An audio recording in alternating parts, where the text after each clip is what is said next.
There we go, bowing to the IT skills in us all. It takes the village for us. And Tanya, no problem with your breakfast making.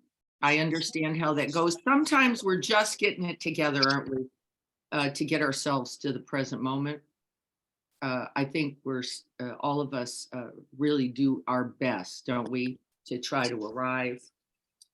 So this morning we're going to be working for free as I'm letting people in.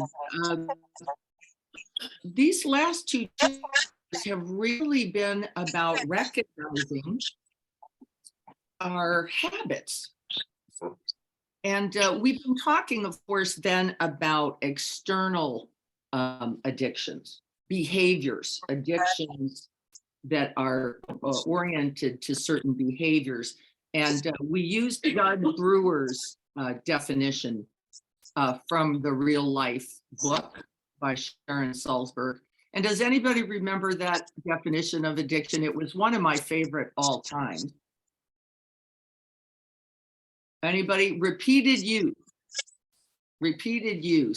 despite adverse consequences. Repeated use despite adverse consequences. And we're understanding that all addictive behavior, aren't we, as we're looking at that for ourselves, comes from what? An addicted quality of mind. An addicted quality of mind. And that without this self-making, shrink-wrapped, contracted, me-only, separated mind, the truth is then there is no potential for addictive behavior.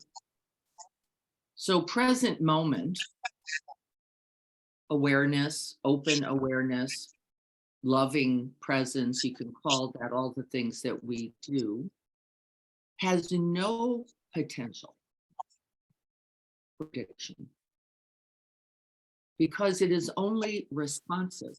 There is no habit nature in it.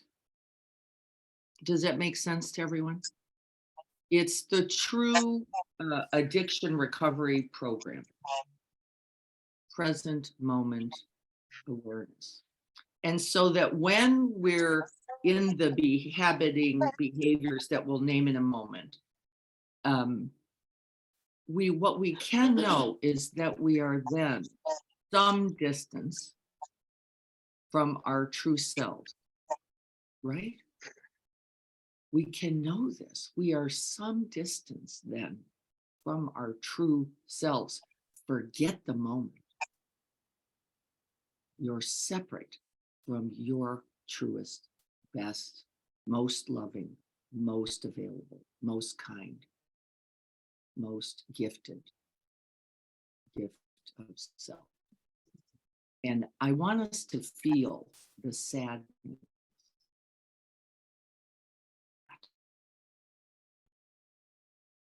I want us to feel that. And while we're reflecting on that, I'm going to invite Marcia, who's here with Leslie in Israel, to read a poem that she has written.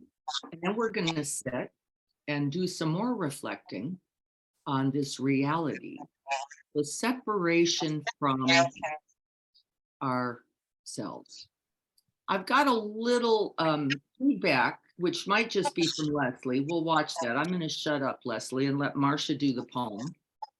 And Marcia, thank you so much. So lovely to have you. Anytime you're ready, Marcia, if you would go ahead, that would be lovely.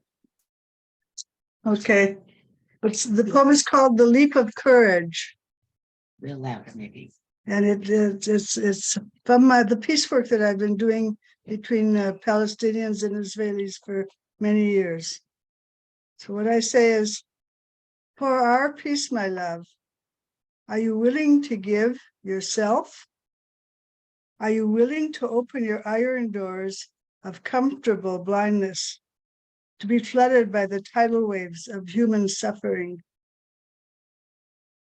Can you stand with doors open and wash away your fear and greed? Can you free the purity of your soul to light the courage of compassionate action? Will you step into the world, my love, walking your path, speaking your truth, embracing all beings in the heart of love? Leap, my love. Say yes and yes and yes. Say yes. That's my poem. Beautiful, Marcia, beautiful. And thank you so much. Let's sit with that. Let's let that be our aspiration.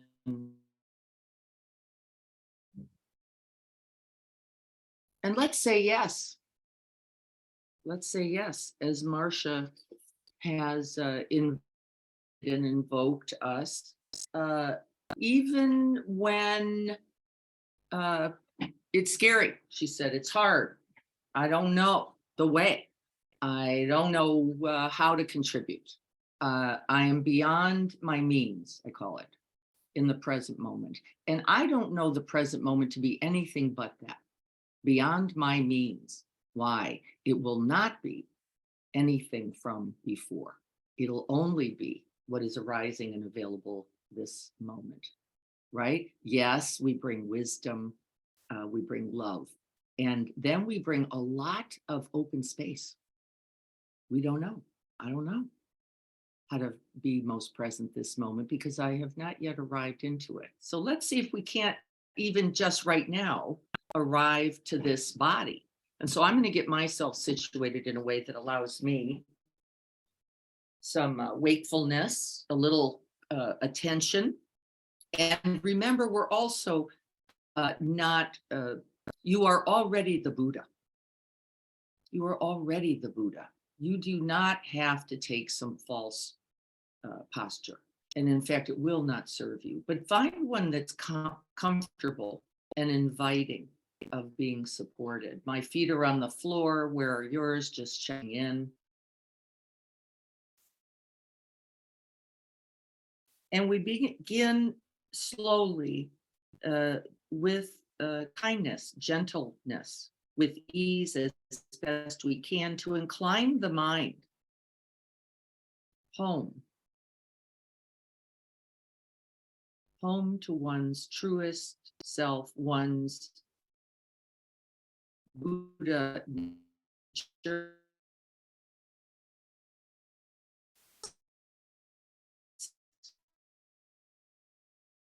And what do you shift with that inner nobility, with the reality of this precious human life accorded to few?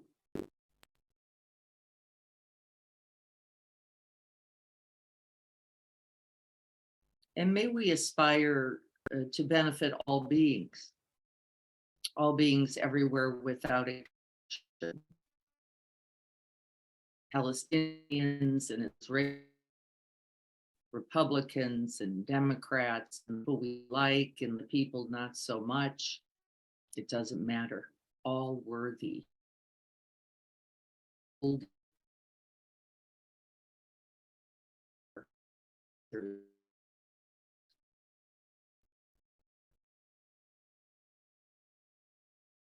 And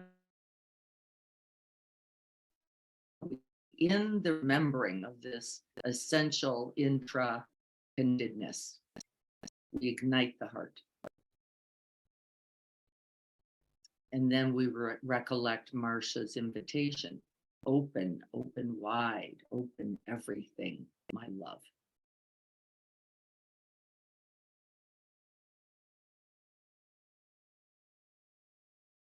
And let's just rest for a moment in that breath, moving in and out of the body of bodhicitta.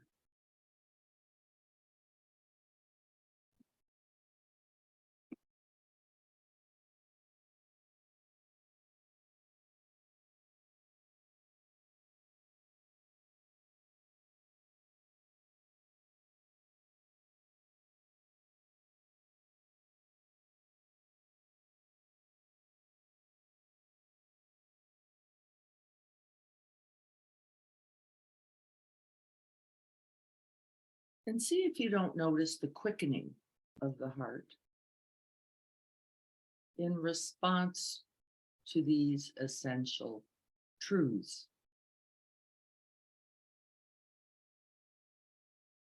The truth of the preciousness of this human life, the truth of the impermanence of it all.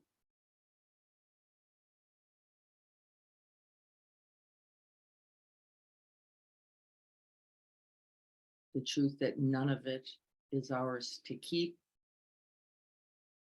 and that love alone. Love, the one permanence, the one essential thread.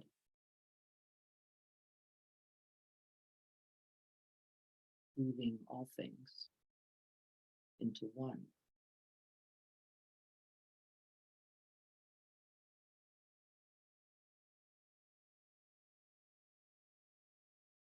And breathe it in.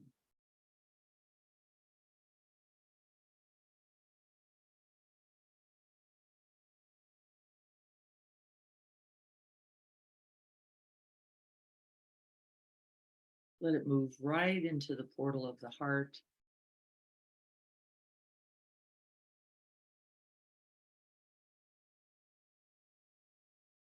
And with each out breath, let the body soften right into that radiance, right into that vibration. We're not trying to get rid of it.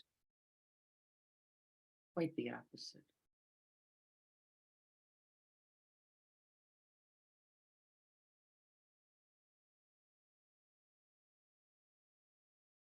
We often seek comfort, relaxation, when in fact we're actually trying to wake up.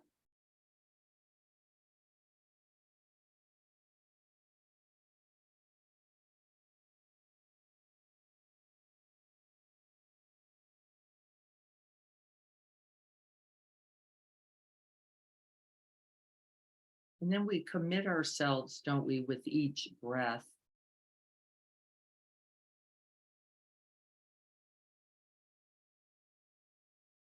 to the present moment, awakened, enlivened, inspired, in love.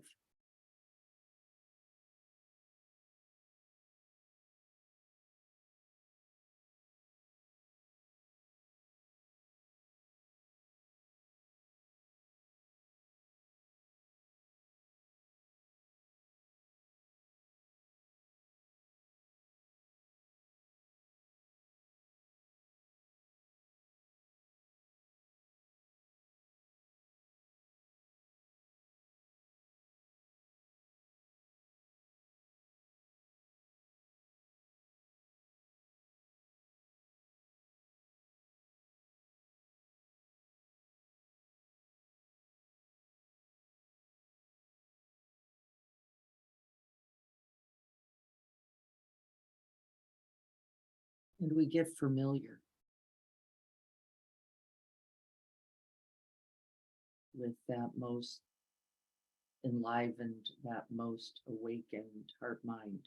And we don't use the languaging mind to make contact, do we? We drop beneath the words again and again. We direct attention, most immediate, most present,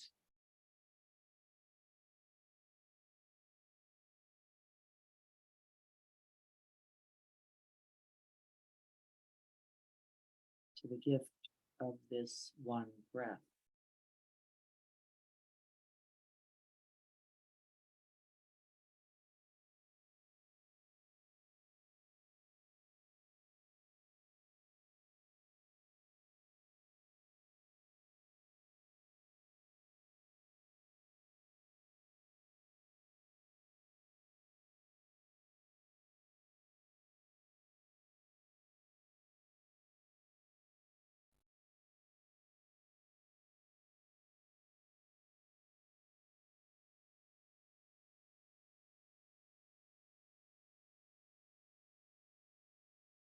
And something I've been noticing which is that as I breathe into the heart space, this vulnerable human, aspiring, committed heart space, it aches.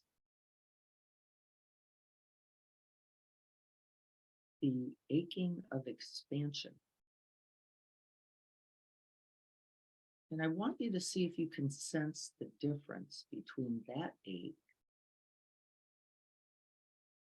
and the ache of seeking something else. The contractedness of our addictions has a very different feeling. This one aches us open.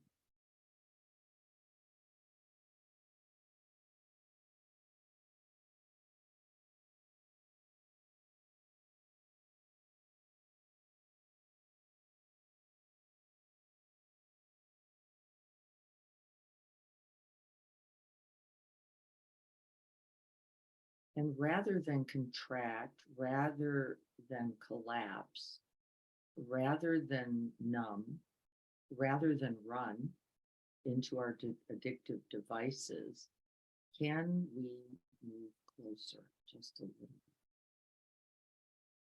Can we soften the body a little bit?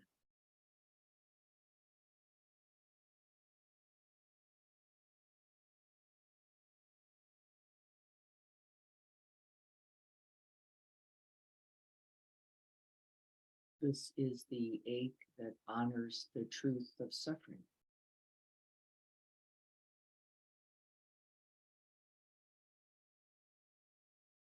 That honors the reality of our interconnectedness.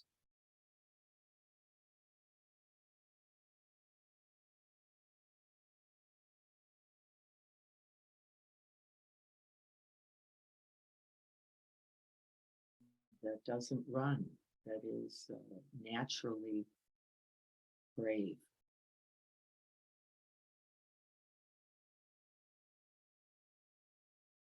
Moving us closer. Each breath and closer to the truth of our human experience.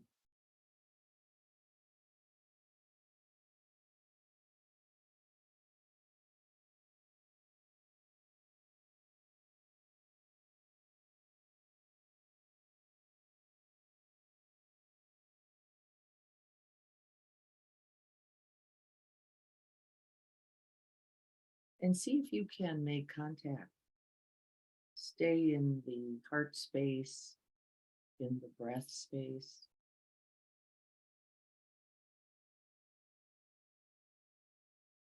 This is our addiction recovery program.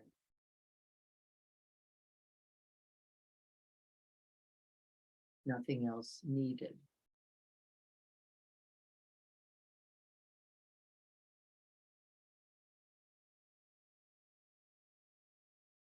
There is no chocolate, there is no sex, there is no work. Everything else becomes a distraction from this truth, the tenderness of this human heart, everyone's human heart.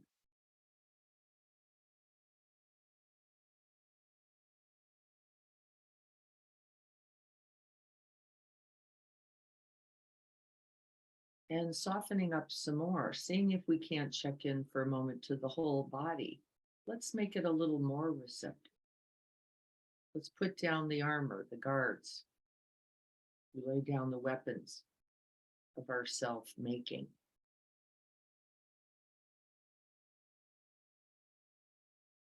This isn't about me, it's not about you, it's about us all.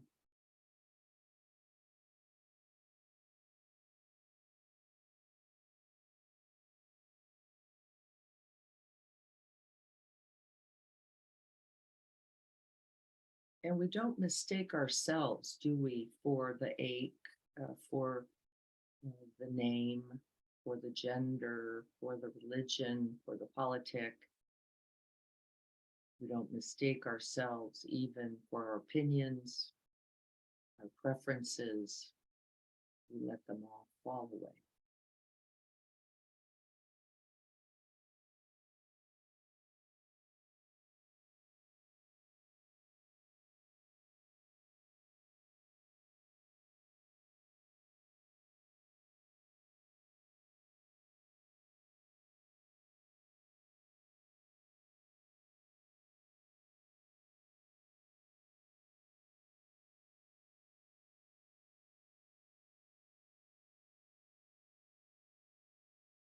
It is the empty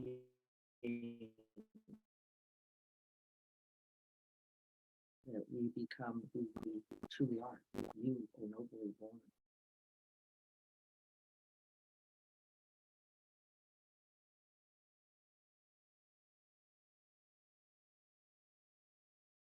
And that allows for the connection, for the love, for the compassion to arise within that boundless, awakened heart mind, your true nature.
Welcome to the present moment.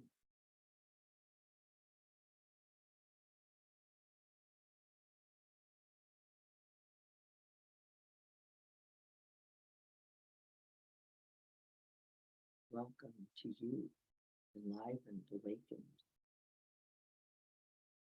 in it.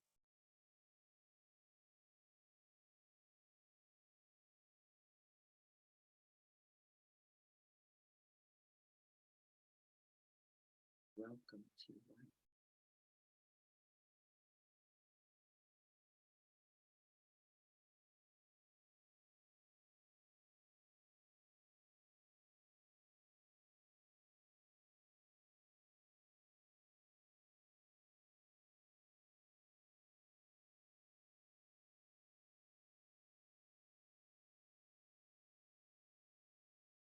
And as that grasping, clinging habit mind begins to settle,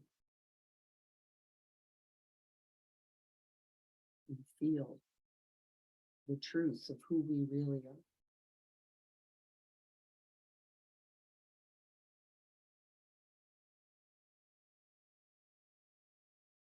This vast, open, boundless, awakened heart mind that shines the light of radiance of awareness everywhere without effort.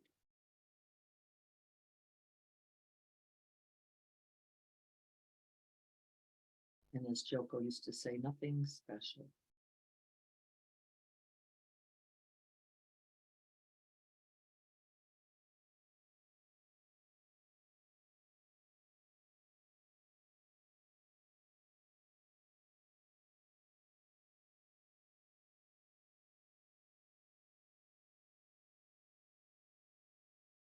And let that loving, boundless, and radiant light fill not only the heart space, but the whole of the body.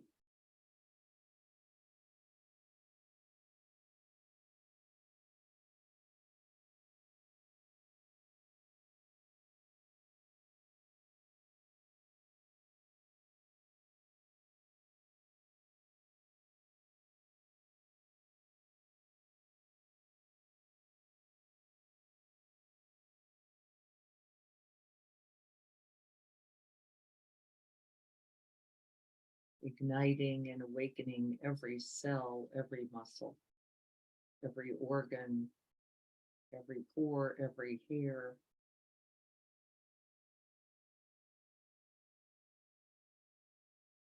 That radiant light of being.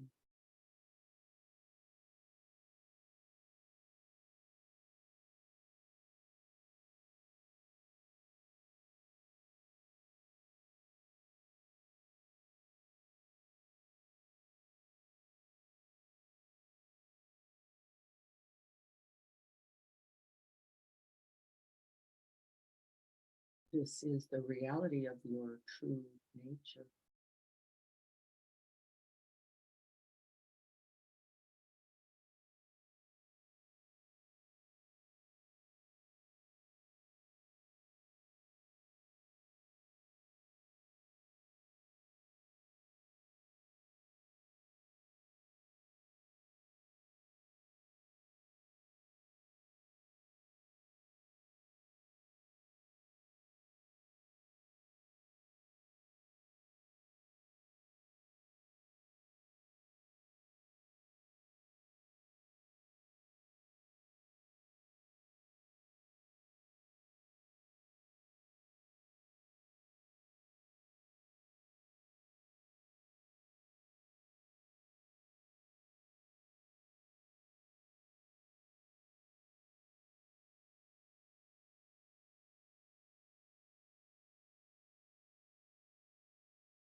And then we do not mistake ourselves for the hunger, for the thirst, for the addiction, for the tanha, the grip, the seeking.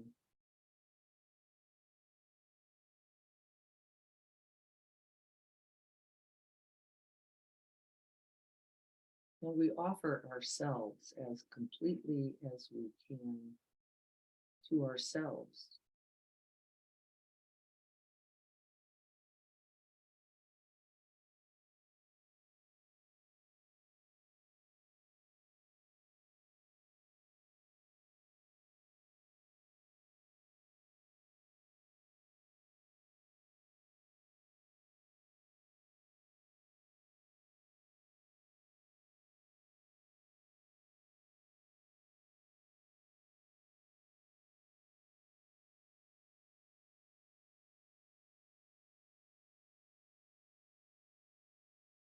We fill the well of our own being. We direct the light of awareness first towards ourselves. Not that small, grasping self, the self beyond this body, beyond this thought.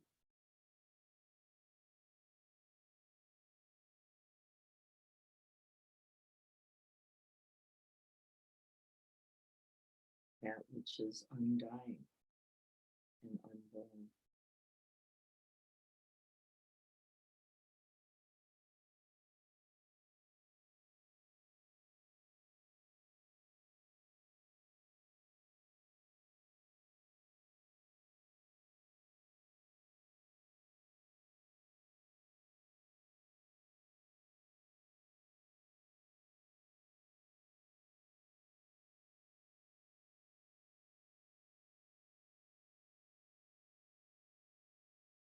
And then within that pristine light of awareness, there is no thought required.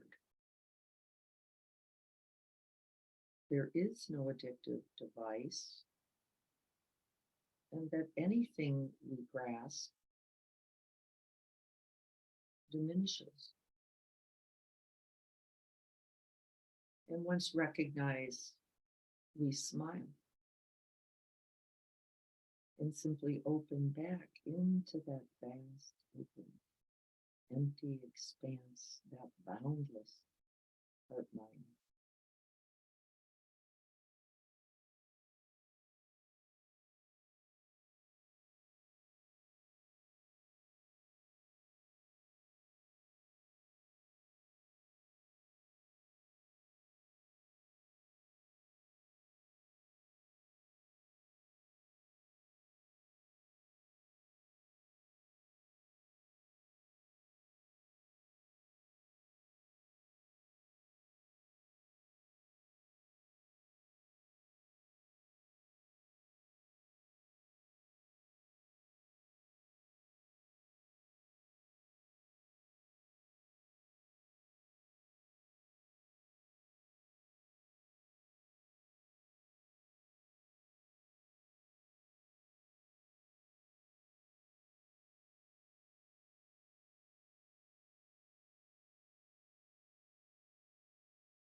And then we can invite that very light, that very expanded, open, all receiving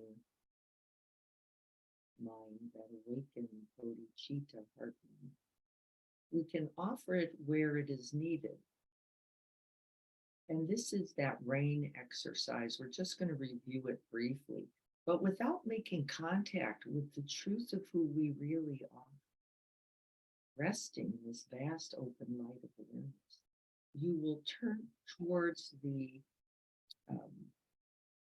constriction, towards the contraction, towards the contradiction with a gripped mind, and that will often make it worse. Because you buy in too quickly then to the storyline, to the fixed identity, to the small me. And so we invite this light of awareness and we turn it towards a recent challenge.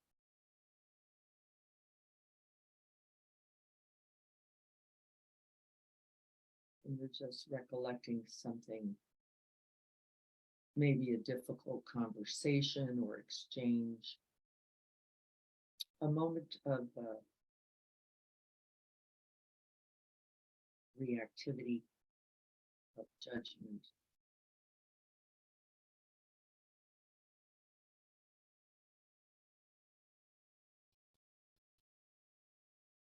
Maybe a moment of confusion. Maybe a moment of shutting down altogether, disconnecting, or running for that addictive device.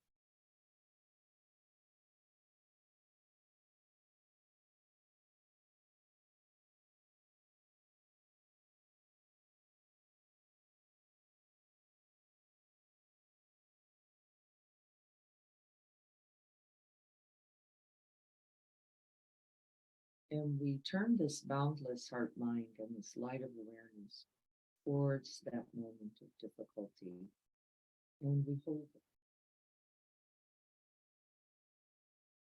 like a most precious and beloved child. We hold ourselves. What were we really needing?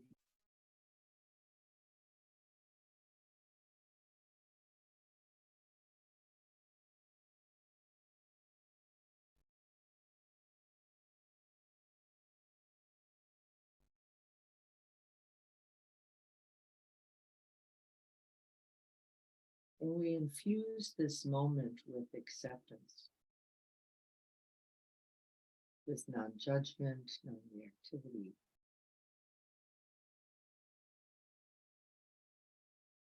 We greet it completely. We shake hands, offer tea.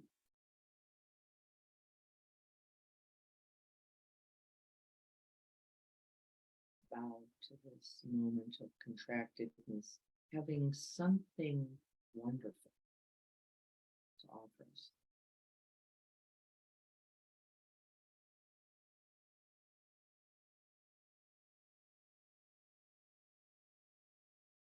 And we're not analyzing, we're not opinionating, we're not trying to find answers. We're staying in the body as best we can, feeling into the somatic experience, into the reality of that contraction, of that pain, that ache, in this recollected moment. We do not abandon ourselves. We stay and breathe.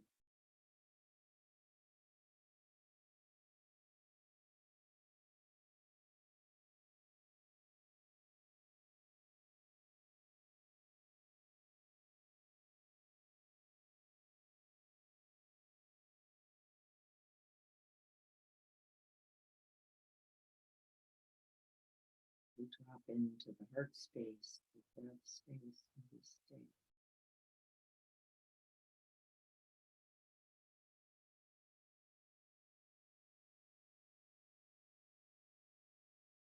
And if you're not noticing a particular sensation, if you're not noticing a felt sense, that's just fine. Notice that.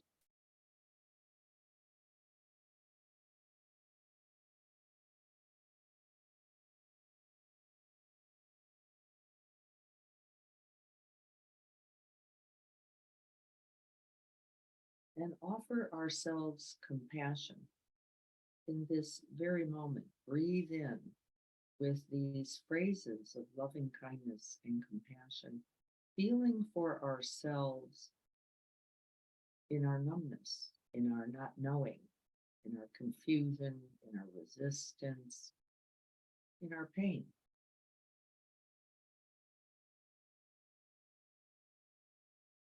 It's all right here.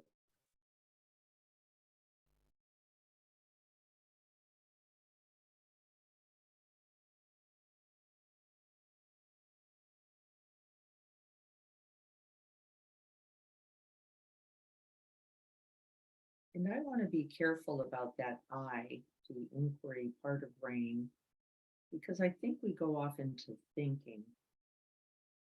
And really, it's beneath the words once again. There is no answer.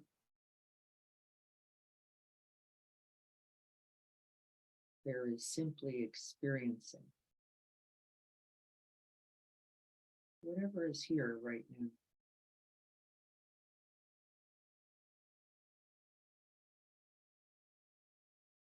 Breathing in,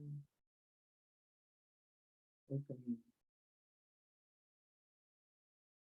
resting, abiding, attending, loving presence.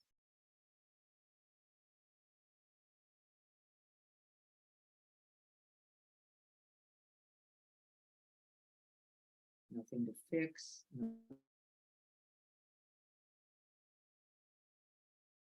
nothing to solve.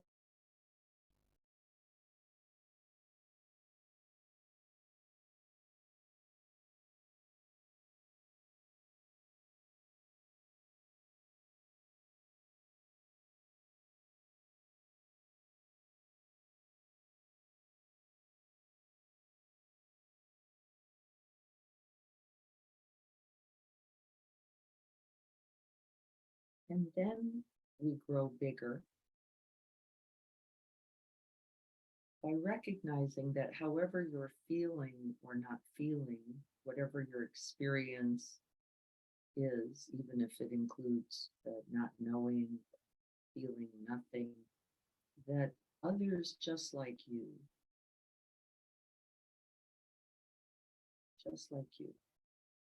maybe we could say all beings, just like you, feel this and know this too.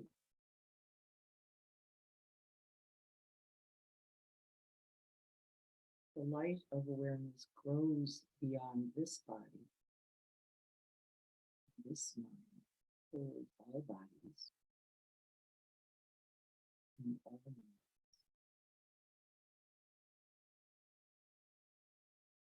With the same open around us.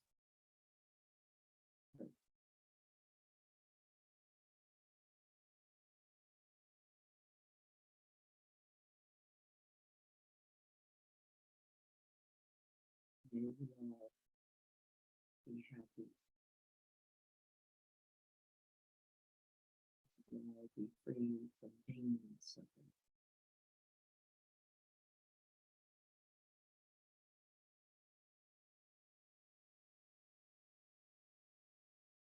May we all rejoice at our blessings and offer these blessings to others.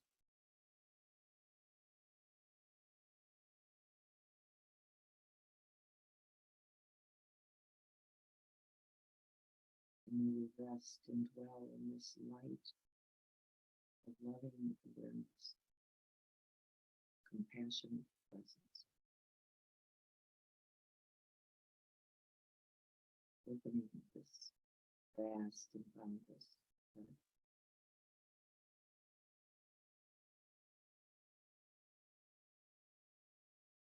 Amen. Amen. We will.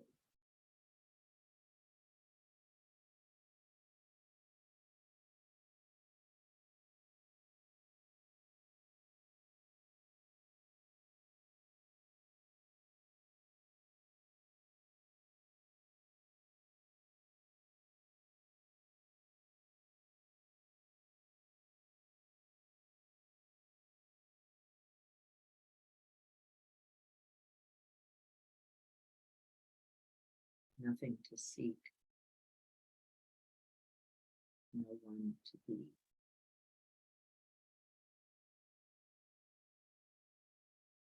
Just this.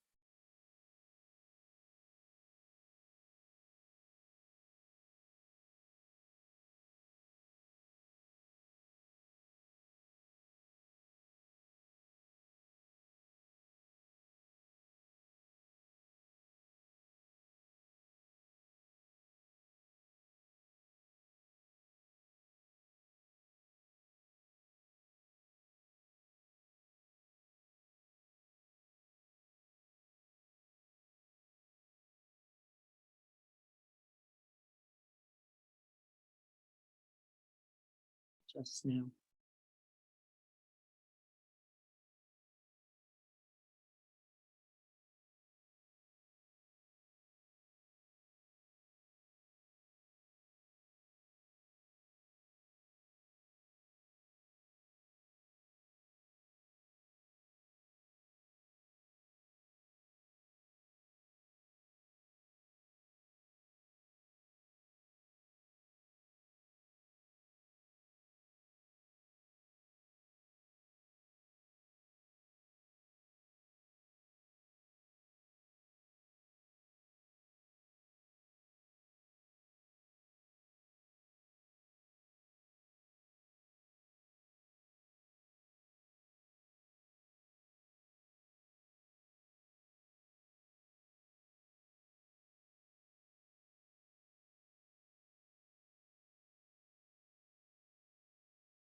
Check into the body, see if you can untangle.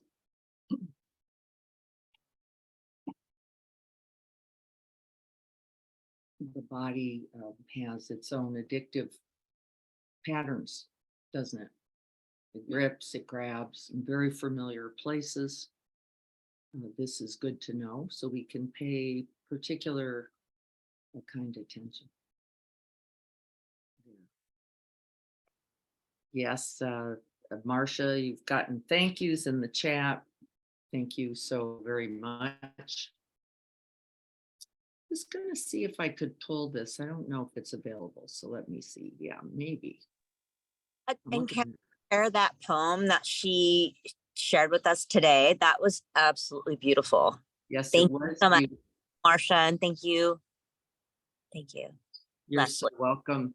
Tanya, we'll make that available with Marcia's permission. Yes, if that's possible, that would be great. Yeah, Definitely. wonderful. I'd be proud to have that. Yes. A Thank part you. of you, yes. Thank Thank you very you. much.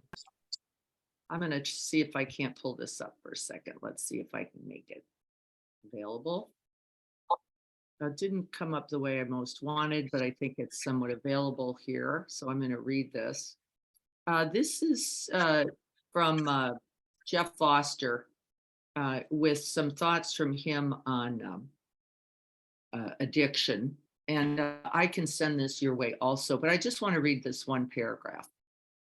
As individuals, we are all addicts in the sense that we all run away from the moment in to some extent.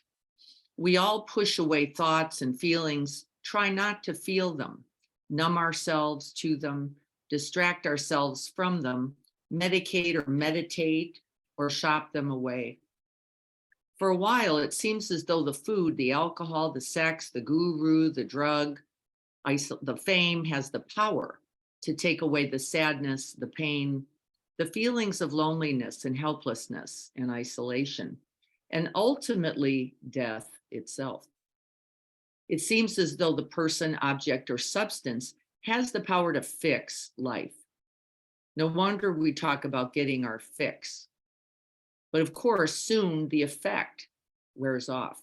The high disappears, and there is some kind of come down, some kind of guilt, a lot of shame, by the way, and those unloved and unwanted waves return, sometimes more intensely than ever.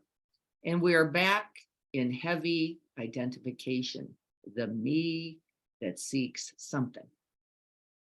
And then we crave the next release, the next lifting of the veil. And then we need more of the person, or the substance, the food, and the cycle continues. What breaks the cycle? What breaks the cycle? And he goes on, turning towards our discomfort. No surprise, folks, right? Rather than away. However crazy that sounds, this is where the cycle can begin to be broken. This is all healing. Meeting these unmet waves in ourselves, the sadness, the loneliness, the fear, the helplessness, and coming to see that they all have a home in us. I think I'll leave it there. This is from Addiction, A Search for Wholeness by Jeff Foster, and I will send it out to everyone. How true is that? How true is that? Right. Yeah.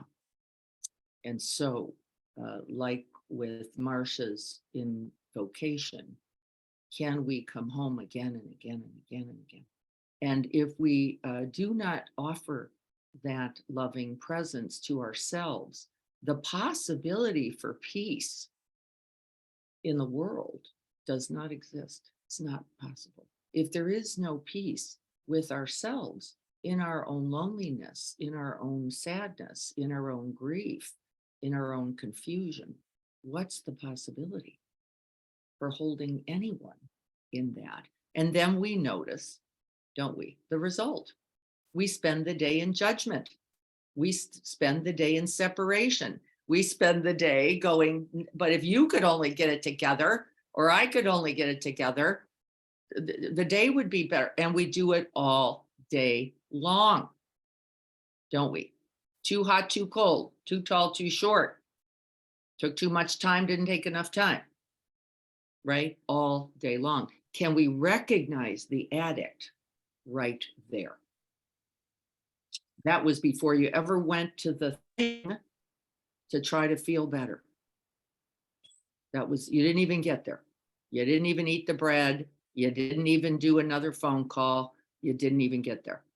You just were spending time going, more is better, or less is better, or something else, not this moment. Not this one. And that's not even as bad as it gets. It's not me in this moment. right? Not me. I can't tolerate this. This me with this experience. And so we practice and we train just like this. I sent a list of questions. I'm going to see if I can pull that up quickly so we can look at them together, and then we'll move on. Oh, this pulled up a whole bunch of questions both times. Leslie did a great job. Somebody, I sent you a little thing because I was up early too, and I didn't get it until this morning. And with everything today, this has been great. Thank you so much, and thank everybody, and thank you, Marcia, for that beautiful poem, because that was absolutely amazing. I'm so thankful, and Leslie, you know how much I love you anyway. But, she does. I think she does. I hope she does.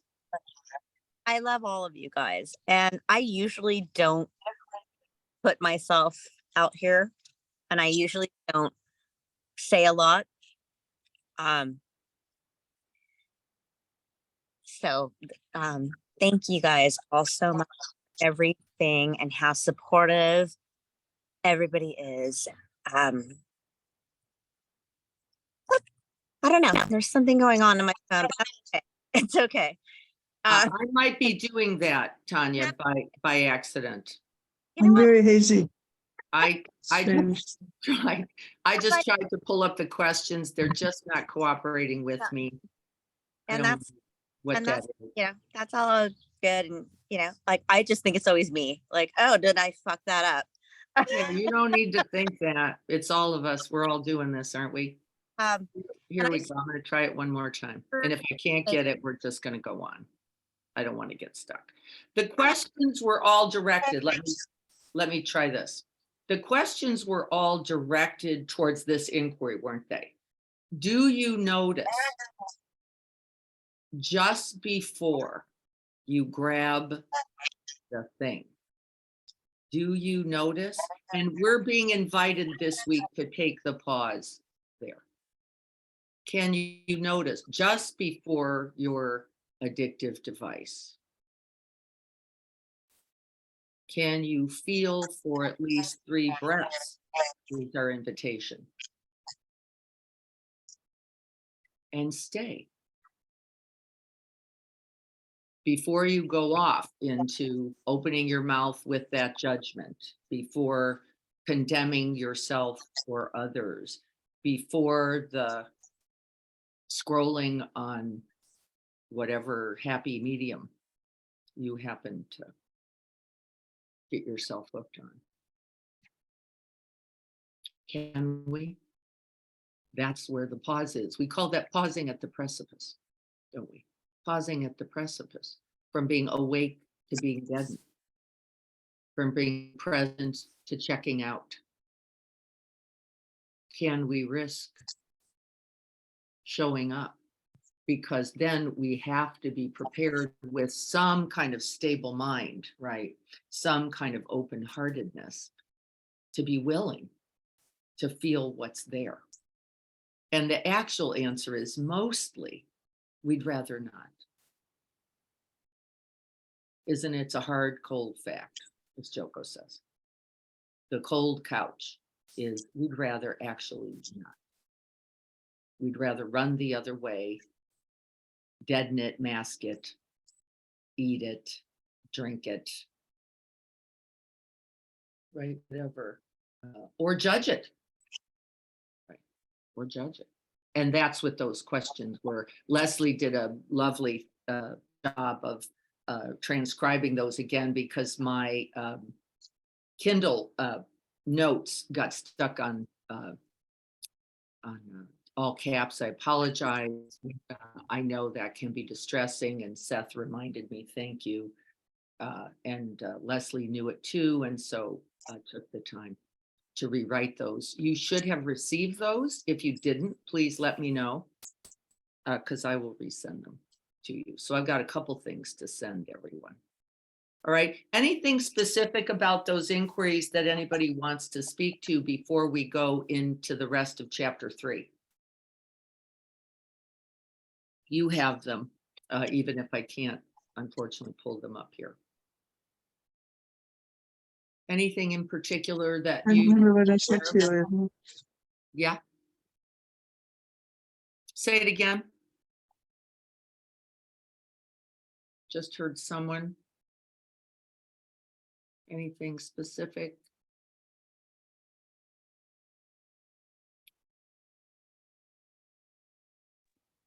I know I can say for myself between this practice and what I just like jumped on. Uh, uh, yeah, continuing to peel away those of an onion that are just so compromising myself. To your health and well-being, yeah.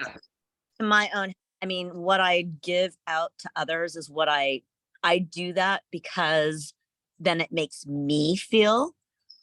But then when I go home, I'm like, wow, I sit at my house. What am I doing for myself That's to then contribute that same love and affection and kindness?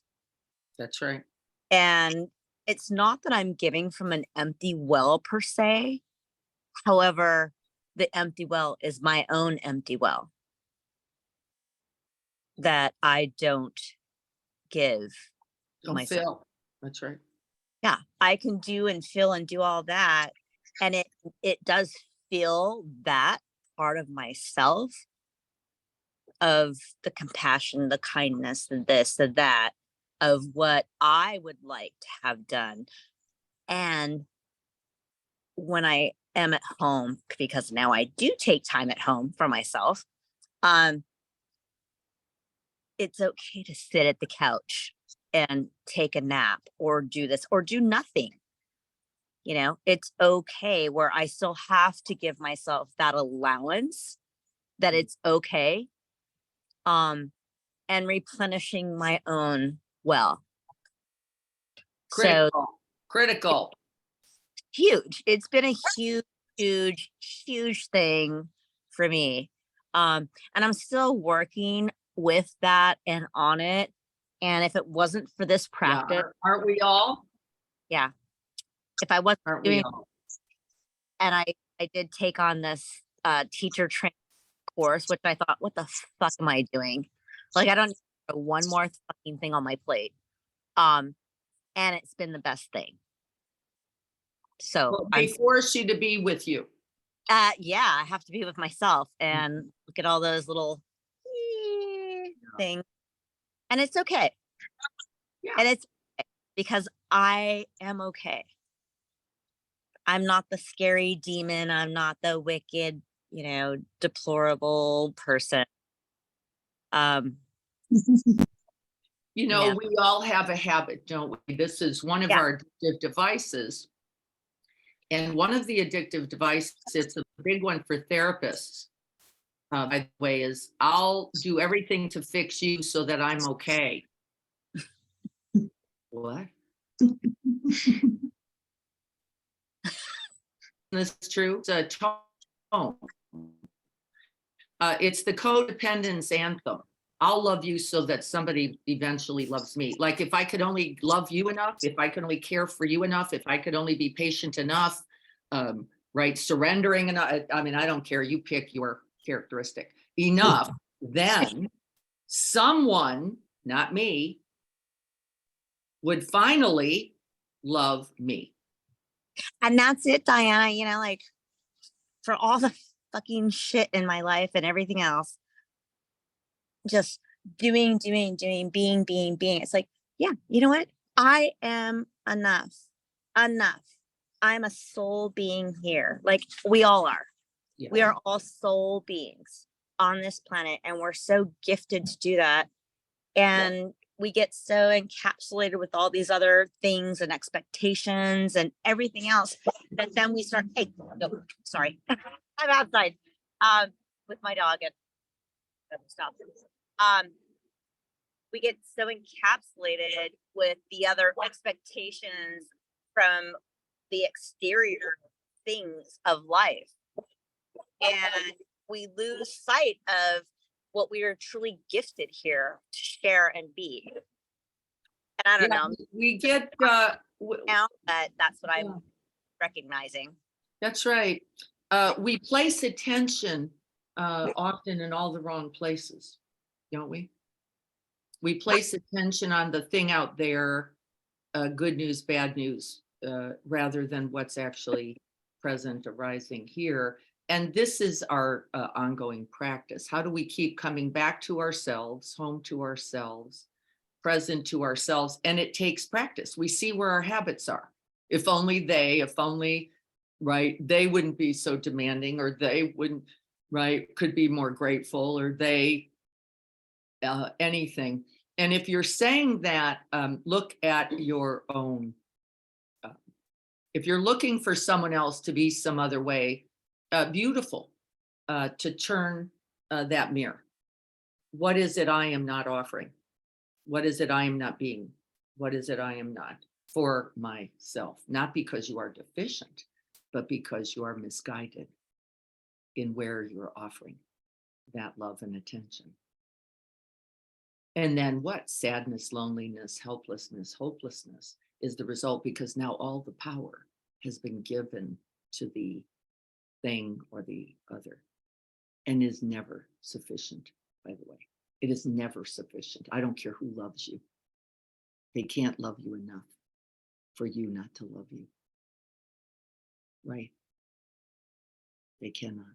It's not possible. So be watchful of these habits of ours. Let's go to the book and see what Sharon has to say. We're in the middle now of chapter 3. I'm going to try to pull that up. My computer's just not in the mood today. I don't know what it's doing. Let me do it again. I'm going to try this. Kindle has just gone to sleep, so I'm going to pull this back up. Here we go. It's taken more time than I would have liked.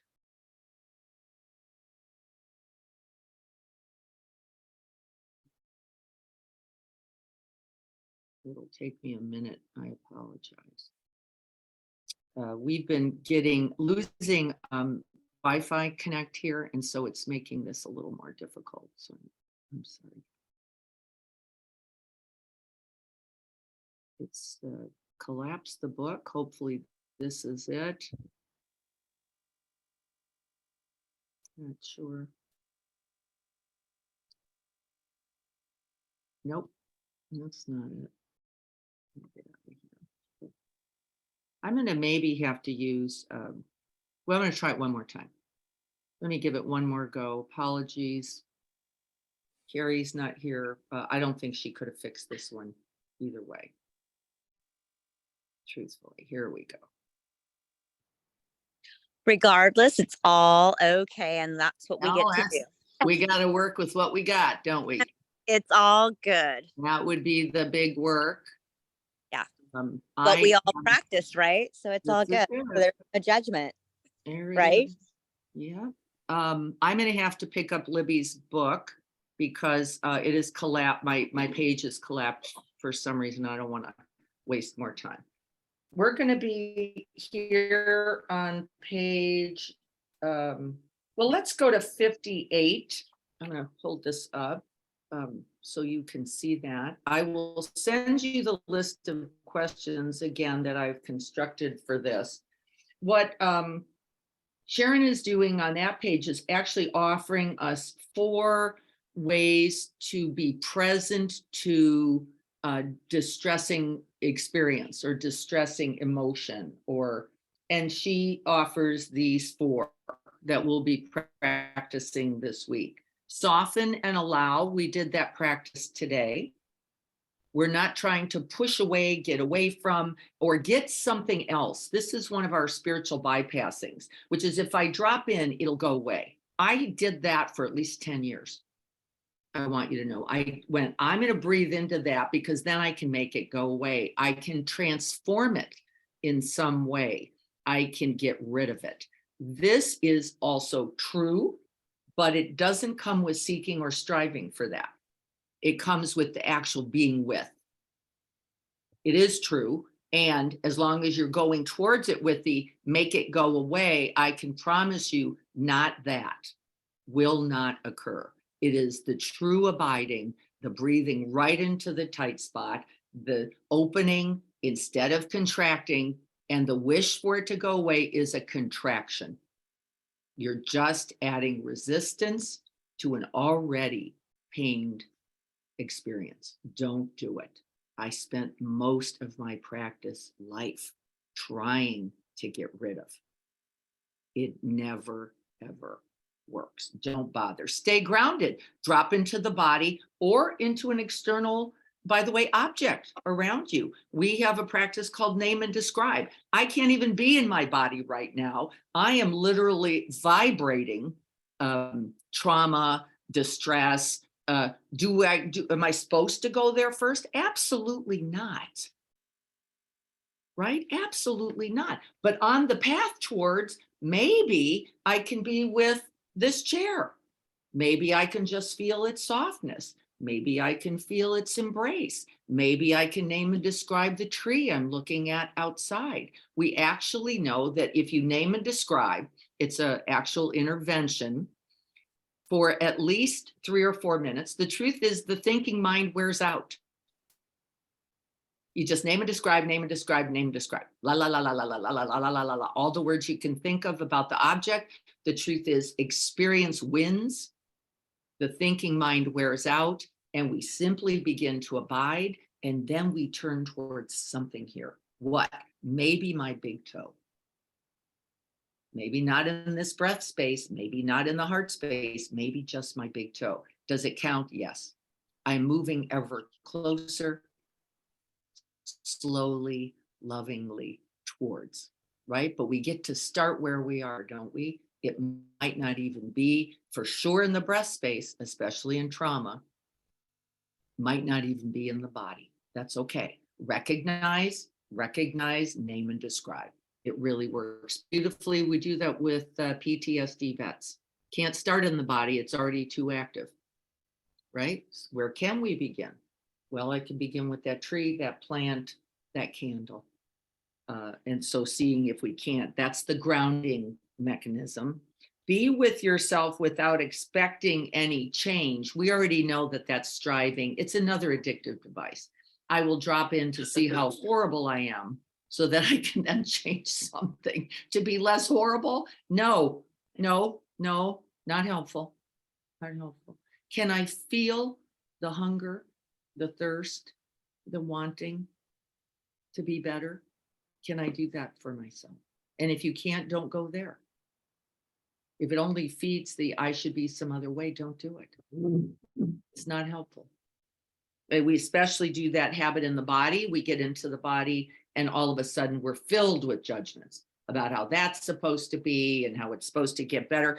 At the ripe old age of 68, what I will tell you is that your body is never going to be better than it is this very moment.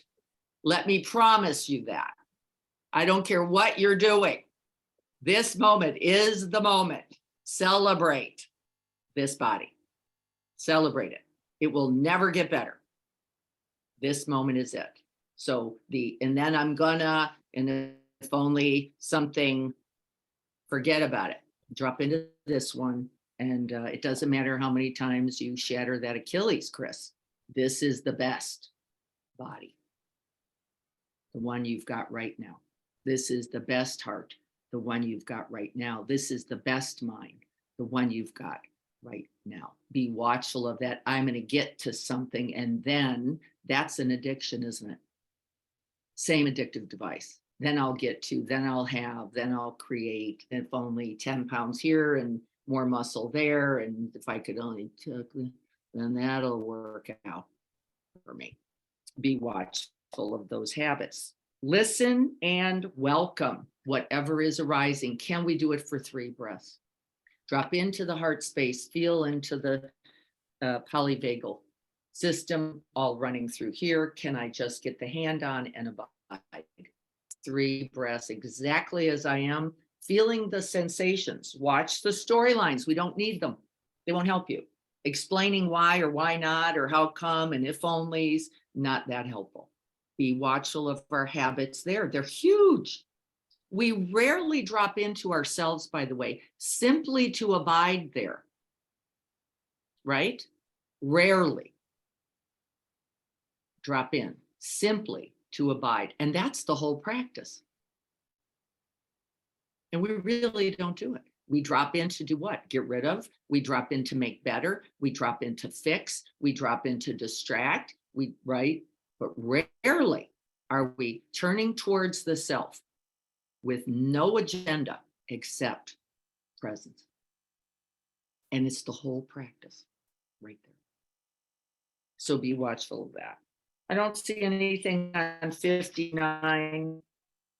I want to go look for.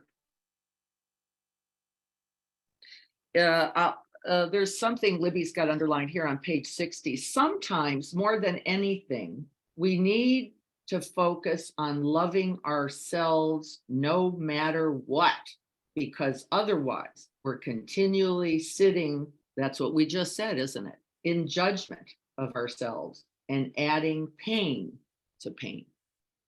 Isn't it true? If you turn towards yourself with the agenda for being some other way, you're simply slapping yourself upside the head. Don't do it. You'd be better in name and describe practice in some other place.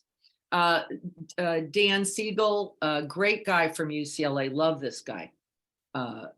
Just a sweetheart, a psychiatrist, an author, a practitioner, talks about the window of tolerance, and that's actually a muscle, is what I want you to understand about. That muscle can be grown. It's not fixed.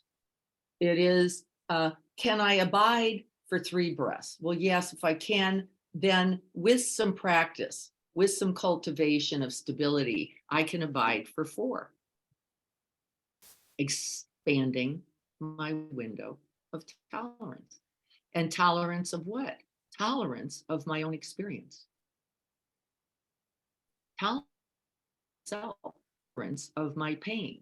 Tolerance of my overwhelm, sadness, depletion, emptiness, whatever is present there. And do not mistake it, she says, right? The big point, I believe, in chapter 3. Do not mistake that for who you really are. That's a big mistake, isn't it? To go, I am this emptiness. I am this thought. I am this feeling. These are simply conditions, karmic conditions arising. You are carrying the pain of your ancestry. You are carrying the pain of your parents, of their parents. You are. We cannot escape this. And neither do we need to, because guess what?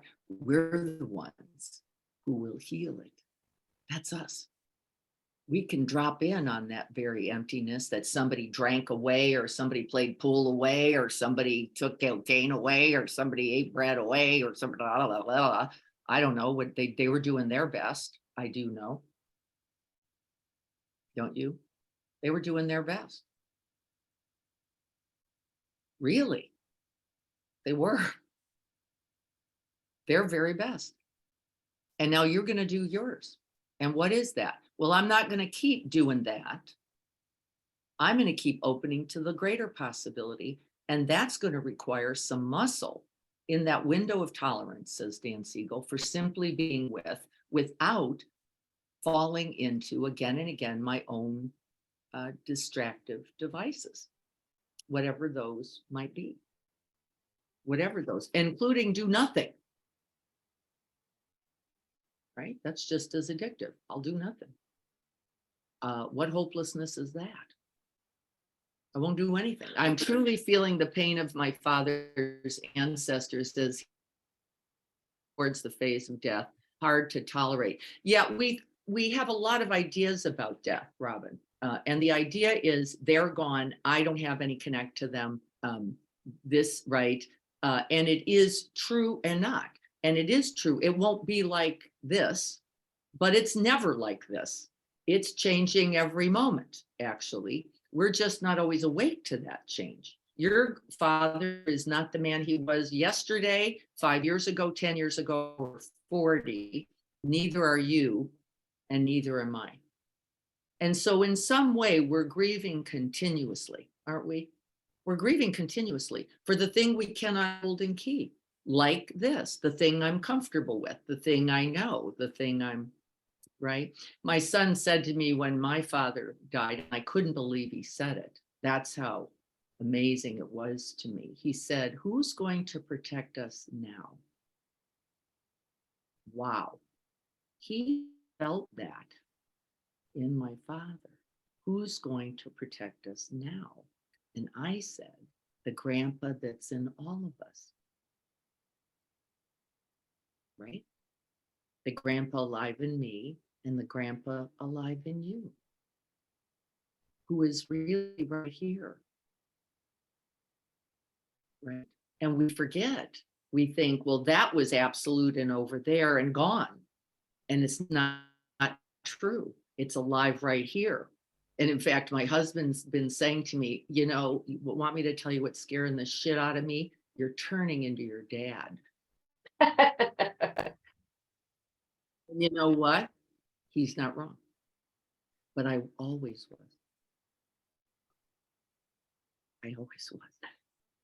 I'm just that more. And like, uh-oh, trouble. Right? Right. Returning. Well, my dad's pretty grouchy, so I hope I not go in that direction. Don't mistake it. Don't mistake him. You know Don't what? mistake With that. all that being said, the gift that our ancestors give to us and our family, everybody That's gets only that all it is. peace in your heart and your soul. That's And right. everybody gets to give and do that. That's right. And it's Never- not the bad news. It's all the good news, Robin. No, it's all the good and it's all the bad. It's just everything encapsulated.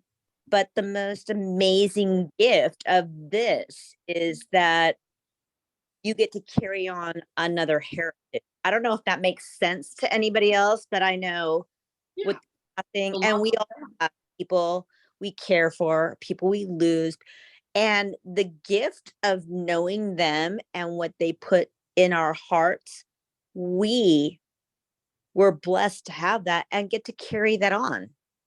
Can't It- be otherwise. You know, I guess it's a different spin. I know, you know, it might be, I don't know. Everybody I don't believes think it's a spin. I just think it's a truth. And the it's truth is you know what? are your parents as I am. And by the Right. way, all the gifts and as we're saying, the vulnerabilities too. It's But everything. don't mistake it.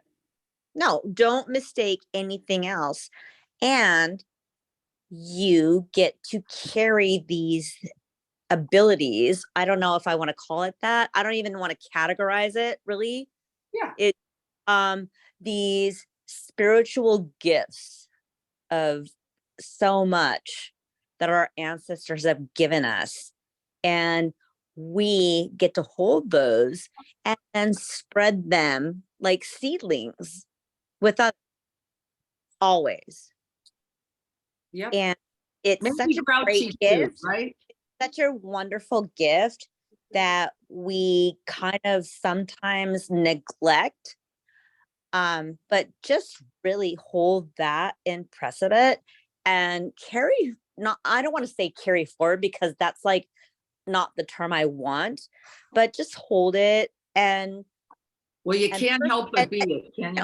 no, and you can't, I don't even want to say persevere because all those terms seem so like not what I want to say. It's just in the compassion and kindness of how and what they represent, and then help you through a situation or with another person is the most important thing.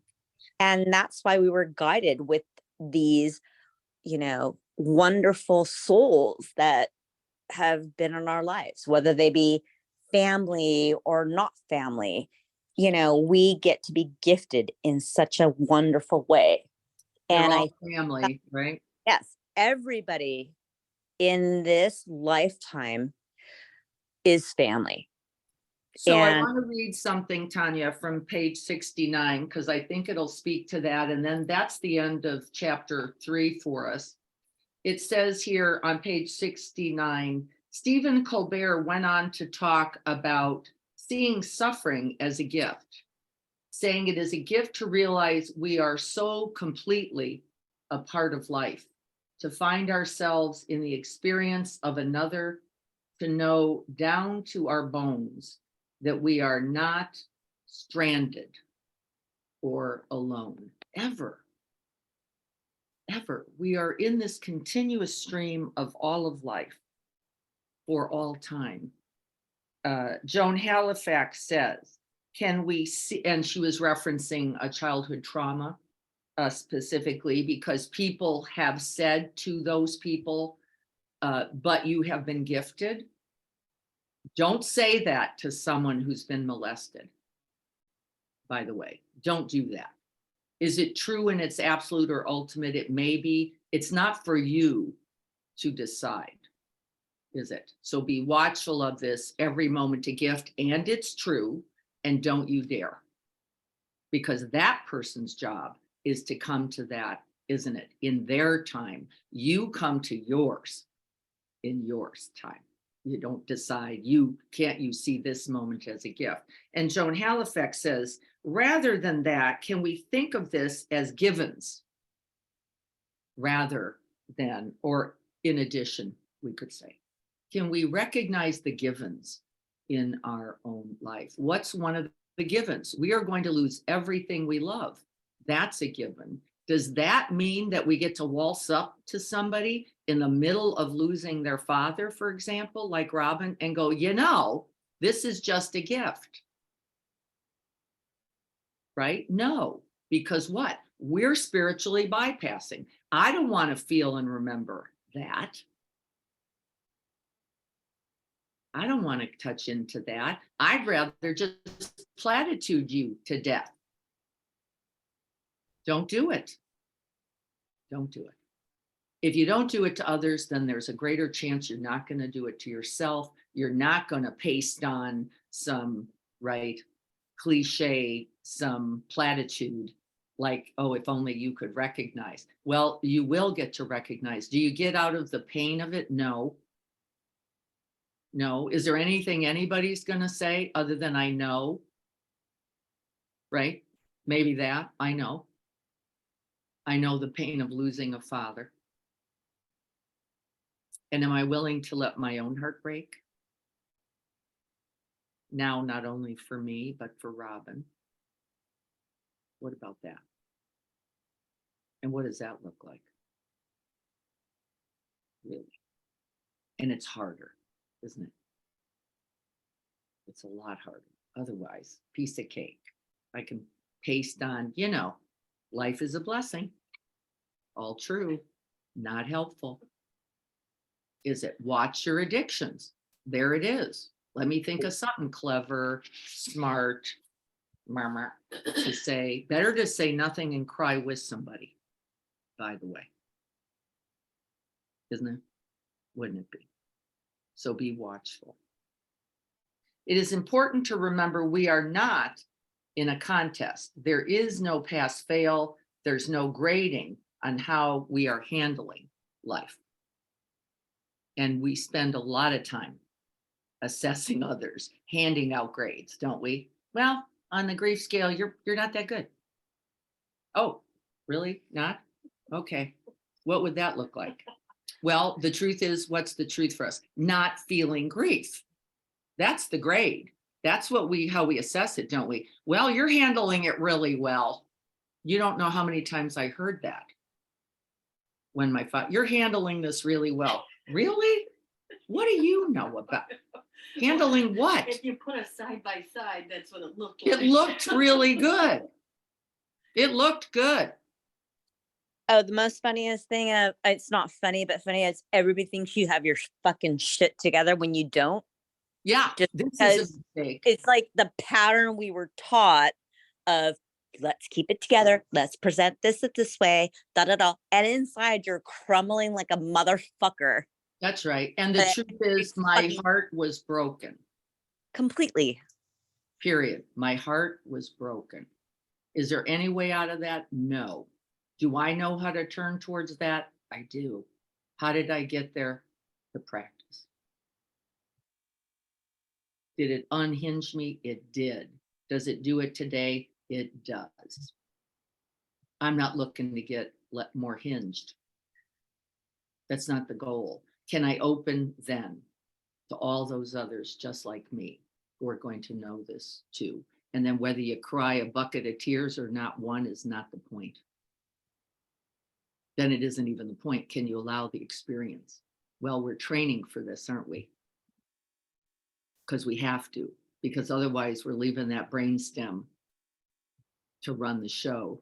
And by the way, it's only an addict. We have to know it's only an addict. Every one of us. It's only an addict. Go get me out of here. Let's not. Okay, let's not. Let's have the courage, the strength together, because we can together, not to run the other way. And again, how long? Maybe just those 3 breaths. Felicia, are you on? Did you want to say something before we go? Yeah, I just wanted to ask a question, please, from what you just said, about, you felt the pain and broken heart when your father passed.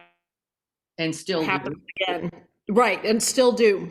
Yeah. Me too, for my father passing. But what my question is, because it was happened in another thing, and I some discussion of this sort. Anyway, somebody was saying, like, if you still feel that pain from something that is, you haven't addressed it yet and really gone to the other side. You haven't gone through it and really felt the pain. I didn't agree with that, but I'm just asking, like, it doesn't seem possible. Like, it can still affect you later, even if you've dealt with it and addressed it and faced it, right? Oh, the truth is, we live a more honest and authentic human life if we're spending it feeling the truth of our feelings. And I don't think grief goes away. Who said that? I'm not going to say. It was just another. No, it was rhetorical. Oh, sorry. But yeah, But it struck me like I was a failure because I was still feeling the pain, even though I had faced it and grieved. You know what I mean? In different circumstance. But yeah, But right, by the way, grief it isn't a thing that comes and goes. Like all experience, sadness is. I could feel sad about now we watch for the storyline, really. Can we drop into just the experiencing grief? In some way, it's very healing to allow ourselves the space for the cry or the scream or the pound or the right. This takes a lot more courage, I'll tell you, than going through it, over it, onto. And the truth is, my ability and willingness to hold it has grown. Not feel it, though, but to hold it is grown. And then I can hold yours. I'm going to just give a little context. It was from like a past relationship and still being bothered years later by, let's say, like, seeing them with somebody else type of thing. So then the person said, well, then you haven't really done the work. You haven't dealt with it. Is that kind of the same thing? You know what I mean? Like, it still can hurt. Always easy to say. How fabulous for us to assess the progress of another. Wow, folks. If you're doing that, stop it. Really. If you're assessing the progress of another, that means you're not doing your work, because wow, that's supposed to go right. What am I doing with your grief? Well, I'm denying it. I'm thinking you should get over it. I'm deciding you'd be smiling and happy and tra-la-la if you were dealing with yours. Well, who are you? Number one. And number two, who decides? Right? This is us just bypassing. It's so much easier to assess another's responsibilities, another's, right, than our own. Get back to yourself, folks. That's where the work is. Be watchful of this idea about grief, about love, about, right? Storyline. I don't decide that for somebody. And how dare us? How dare us? Do you think that the wanting, like I feel my wanting is stronger than yours, of like, for needing him to be here this way. Yes, You have more of an acceptance of he Yes. is here in this way. yes, I have more of a wanting it It to the be old way way. it was. Right. So I get maybe more emotional or yes, right heavier. So maybe right, there's that level of this wanting it a certain way yes, that contributes to the intensity or yes. right. So Libby's saying the very fact, we're talking, she's talking about our dad and the way we grieve. And she is saying, it might be true that she wants our dad here the way he was. She wants the physicality, she wants the active felt sense, form based, right? Conditioned base of him more, because he was a protector. And because we all felt the truth of that, as I said, including my son. And she said, maybe what's true is she senses my openness, maybe let's just say, to him, to that love in its changing forms. And I think that might be true. But see, nothing is permanent in form. And remember what I said, and then I'll have to go because I know I'm holding you. There is one permanent, and it is love. And it's a constant love. And I get exactly what Libby is saying and what you're sharing and my own experience and everybody here on this Zoom. I We will know. share in a minute because I did get to meet your dad at the gardens, the one and only time I met him. And it was amazing. And I Yeah. get what you're Everybody's dad is amazing Oh, because oh. they're your dad because it's your dad. And no matter anything else, or your they- mom, right? Or your lover You know, or your partner. Or, because I and it's that in all of us that we're going You to know. try to stay open to, including Yeah. the grief about them. Yeah. Thank you all. It's 8:36. I don't Right. want to. gotta let you go. I'll talk to you later. Thank you. I love- I will be sending the addiction poem writing from Jeff Foster, as well as the questions. And well, I sent the questions. You don't need those. We are and the practice for this week. I'll get that all to you. All right, everyone. Blessings to you all. Thank you so much. May we be with all of our experience, compassion's way. Compassion's way. Every moment. Leslie and Amen. Marcia, thank you so much. Thank you. Thank you. Bye. Thank Marcia, you. thank you. Blessings to you all. See you soon. So much, Marcia, for your beautiful sharing and your poetry. And Leslie, I always love you.